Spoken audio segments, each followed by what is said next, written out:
Once again, thanks a lot for joining us on the program. Let's begin in Ukraine, where Russian airstrikes have hit Kharkiv region, killing at least 49 people, one of them a 6-year-old boy. The region's governor, Ole Isinubov, says the cafe and a shop were attacked around 1:15 local time in the village of Hroza in the Kupiansk district of Kharkiv, and that many civilians had been there at the time.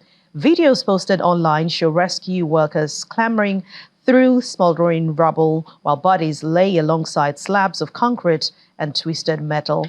It's still not immediately clear whether Russian forces who invaded Ukraine last year had shelled the village or had fired a missile. And staying in Ukraine, that's where the U.S. Central Command, which oversees operations in the Middle East, says that roughly 1.1 million bullets seized from Iran last year have already been sent. The rounds were confiscated from a ship bound for Yemen in December. Ukraine's Western allies recently warned that their production lines were struggling to keep up with the rate at which Ukraine was using ammunition. But CENTCOM says the Iranian rounds were transferred to Ukraine on Monday, adding that the ammunition was 7.6 millimeters caliber used in Soviet-era rifles and light machine guns. While the number is significant, it represents a small percentage of the hundreds of millions of rounds already shipped by allies to Ukraine. While the U.S. has already provided more than 200 million bullets and grenades. Meanwhile, the European Union's foreign policy chief, Josep Borrell, says that infighting in Washington, which has caused about and continuing support for Ukraine, is bad news. He was speaking at the start of the European Political Community Summit in Granada, Spain. But the summit is a forum to foster cooperation among more than 40 countries established after Russia's invasion of Ukraine. And leaders are expected to assure the Ukrainian President Volodymyr Zelensky of long-term support, especially after President Biden voiced fears that Republican infighting in Congress could hurt American policy on continuing aid to Kyiv. That was certainly not expected, and it's certainly not a good news.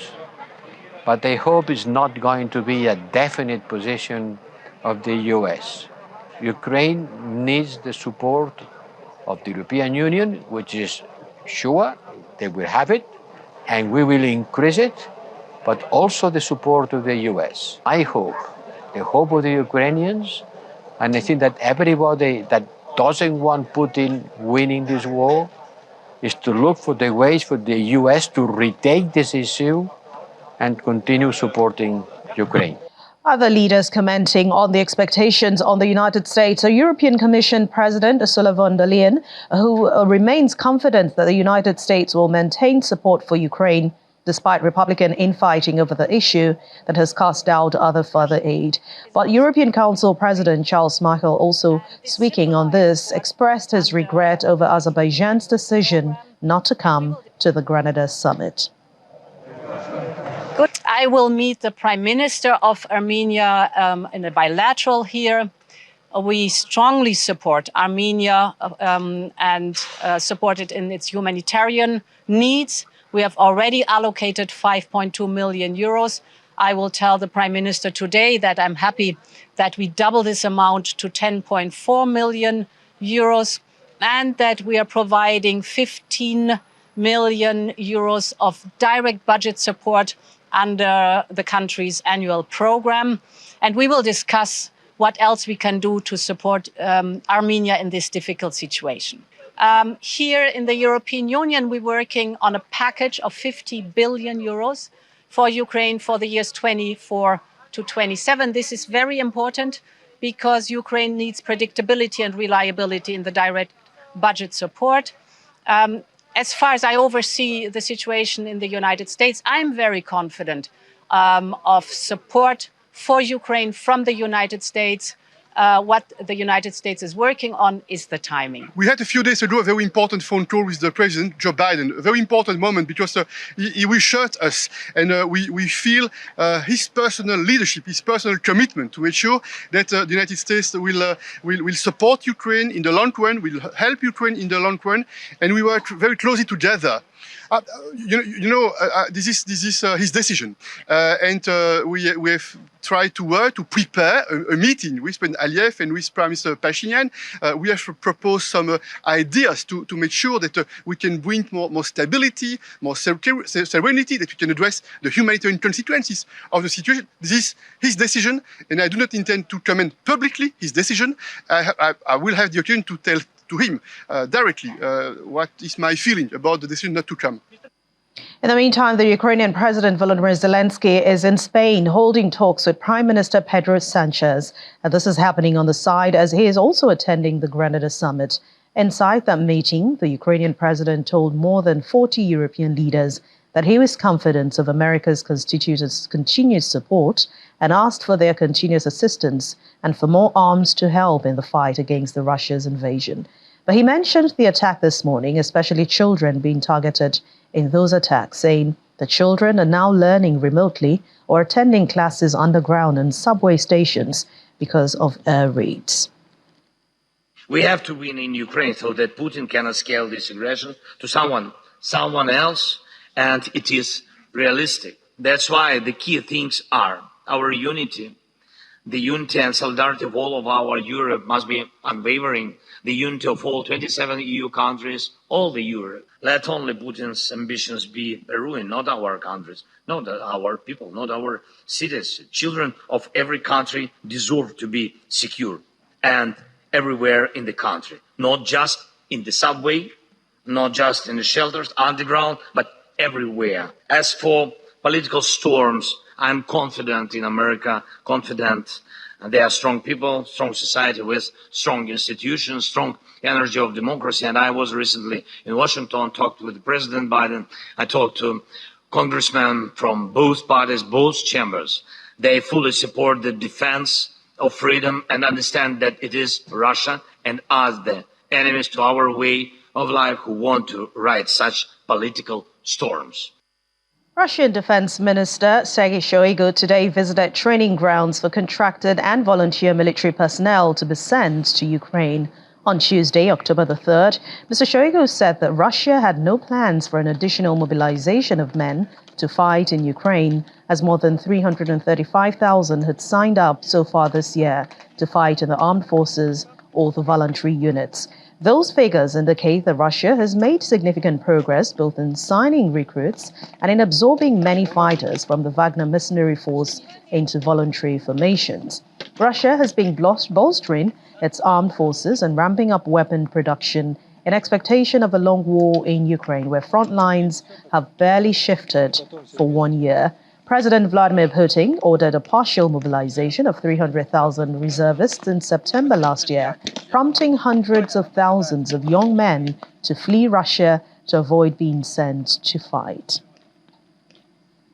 Well, it's still not just Ukraine President Volodymyr Zelensky and Ukrainian partners that are looking forward to the continuous support from the United States. Ukrainian soldiers fighting Russian invasion say the financial aid from the U.S. is crucial to strengthening the army, though it is still only not a available source of foreign aid. Soldiers serving in the 59th Separate Infantry Brigade expressed fear that the suspension of U.S. aid may mean that the war will last even longer.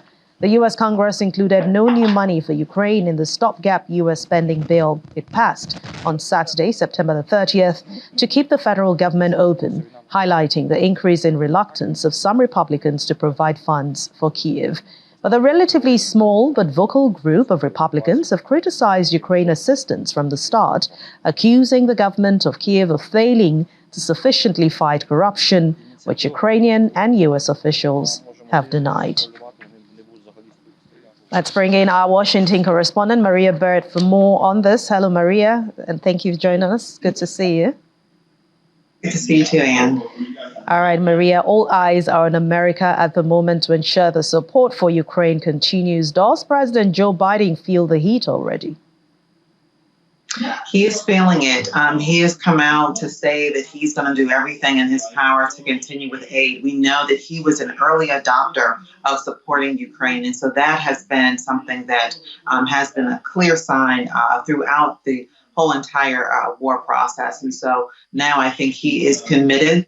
Obviously, we are very well into sending billions of dollars to Ukraine to assist in these efforts. And I think he really believes in the war and being able to believe in ensuring that Ukraine is able to be successful with the war. And so I think he's a bit concerned that if the U.S. has to backpedal a little bit, that could be detrimental to the progress that Ukraine has claimed in some areas as success and victory.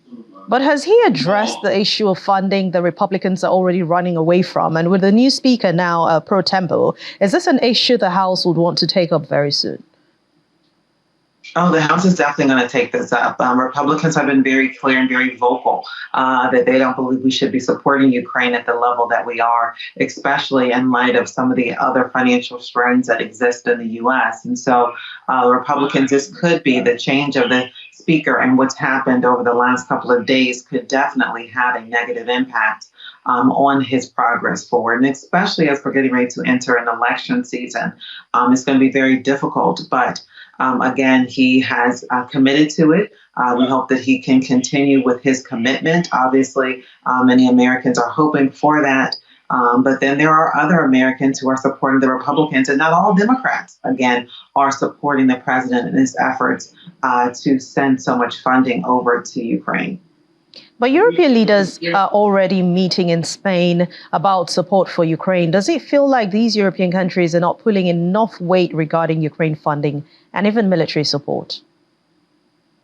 I don't think the president is going to necessarily address the fact of whether or not European countries are providing the same amount of funding or not pulling their weight. I think the president was very vocal very early on with trying to get more European countries to support the efforts around funding the war. And so I think his message is really going to be about being able to ensure that they continue with the support versus looking at the level of support that has been provided. Again, especially when we're looking at potential change in some of the support the U.S. is able to provide. But considering all the issues surrounding this war, can the U.S. continue to support Ukraine? I mean, I know the Ukrainian army might soon be needing boots on ground, but I also understand the U.S. and even European partners have taken the option off the table. That option is no longer off the table. So what do you think? The U.S. Has always said that it would provide support. It would provide military support as far as the artillery areas of the military support. It would do everything they could except for boots on the ground. So the president has never even agreed to any sort of boots on the ground. That has never been in the conversation. So I don't think, especially where we are politically at this time, that we will be able to ignite a conversation around boots on the ground from the U.S. military, unless obviously that were some sort of immediate threat to the U.S. And so I think we are not in a position to even look at that. I think the real question is being able to continue with the financial support. But is it looking, I mean, anyone would say that it's really looking like a never-ending situation at the moment. I mean, the U.S. has already given so much in military assistance to Ukraine with no end in sight for this war. What is it looking like from your end, Maria? I think that's really, you're stating what many Republicans are saying. They're saying there's no end in sight. We're in a position where we're just continuing to fund, and we are in financial strains in the U.S. as well. The debt ceiling has obviously been increased, and so that means we're just continuing incurring debt. We have seen credit rating reductions for the U.S., and so potentially we could see some greater financial challenge. And so that is exactly where the Republicans' position is that we don't see where the war is going to be able to end. We don't see where Ukraine necessarily has the necessary personnel to be able to truly win the war. And so are we putting ourselves in a position where we're funding a war for a long period of time without really having the financial ability to do that? And I think that's going to continue to be a conversation. And that's really where the president sees a potential challenge for him as he hopes to move forward with support for Ukraine. All right. Thank you very much, Maria Burrett, our Washington correspondent. Thanks a lot for your contribution always on The World Today. And staying with the Russian invasion of Ukraine, the Ukrainian military has released footage showing drone destroying military vehicle at border checkpoint in Kursk region in Russia. Our colleagues on the ground from Reuters were able to confirm the location as border checkpoint crippets by building, fields, trees, and road layout seen in the video, which matched satellite imagery of that area. However, Reuters was not able to independently verify the date when the video was filmed.